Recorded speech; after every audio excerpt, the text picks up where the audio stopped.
naman si Lynette sa Med-Expo para sa 3D replica equipments at kasama si Doc Carlos Benitez. Dahil approved na sa board members sa Esri's Hospital ang plano na bilhin ang 3D replica para sa kanilang hospital. At pinakilala nito si Doc Carlos Benitez sa sales agent sa Prime Global Company na si Tinong. At habang nag-uusap at excited si Lynette na binalita kay Tinong ang pagpayag ng taga-Esri's Hospital na bilhin ang replica, ay nagkataon naman na nandun si Moira at narinig niya ang pag-uusap nilang tatlo.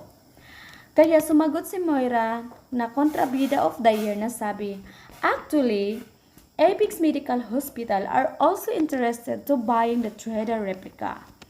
At ang lahat ay nagulat, pati si Doc Carlos, pati na rin ang kasama nito.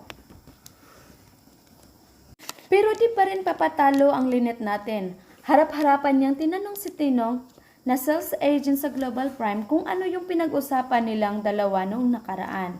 At ang sabi nga ni Lynette sa kanya, "Tinong, di ba ang sabi mo sa akin nung una na kung maraming nagka-interest sa equipments ay prioritize niya kung sino yung nakapag-reserve nito na una." At natamimi si Tinong. At sumagot si Moira, sabi, "Tinong, we are willing to offer $1.2 million. Nangiinis talaga ito si Moira. Handa niyang gawin para lang manalo siya. At patuloy pa rin ang kanyang panginis. At hinarap niya ulit si Tinong, sabi, "So, Tinong, do we have a deal?" "Not unless kung kayang tapatan ng Esri's Hospital ang offer namin." At hinarap ni Moira si Lynette sabay tanong, "Oh, ano Lynette? Kaya mo bang tapatan ang offer namin?" Going once, going twice.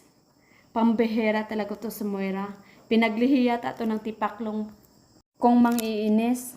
Samantala, kina Doc Lindon at Doc Annalyn, habang abala si Doc Annalyn sa paghahanda ng box for donation sa kambal, ay itong nag-viral na video na napanood ni Doc Annalyn na nanghingi ng tulong para sa kanilang operasyon. Ito yung congenital twins. Pero ito naman si Doc Lindon ay lumapit at tinawag si Doc Annalyn kung para saan ba yung ginagawa niya. At mahinahon na sumagot si Doc Annalyn na ang lahat ng iyon ay para makatulong sa kambal. At nagtanong ulit si Doc Lindon kung kaano-ano niya ba yung kambal, kung relatives niya ba to or kapatid. Sagot naman ni Doc Annalyn na hindi. "So hindi mo relatives," sabi ni Doc Lindon. "Di mo rin kamag-anak. Tapos tutulungan mo lahat? Instead of doing that, mag-focus ka na lang sa pagiging doktor," sabi ni Doc Lindon. Sagot naman ni Doc Annalyn, "Di ko naman pinangarap na magiging magaling na doktor. Ang gusto ko ay magiging mabuting tao, makatulong dahil naranasan ko ang manglimos sa kalye para maoperahan yung nanay ko nung bata pa ako. Pero ikaw po, Doc, kung ayaw mong tumulong, di wag po," sabay alis ni Doc Annalyn. At natamimi si Doc Lindon habang naiwan sa ward. At ito talaga si Doc Lindon, minsan kakampi at minsan kontrabida. Mga kaludi, kung gusto nyong masundan ang kwentong ito, i-follow nyo lang ang channel na to, i-like, subscribe, and i-share na rin. Salamat!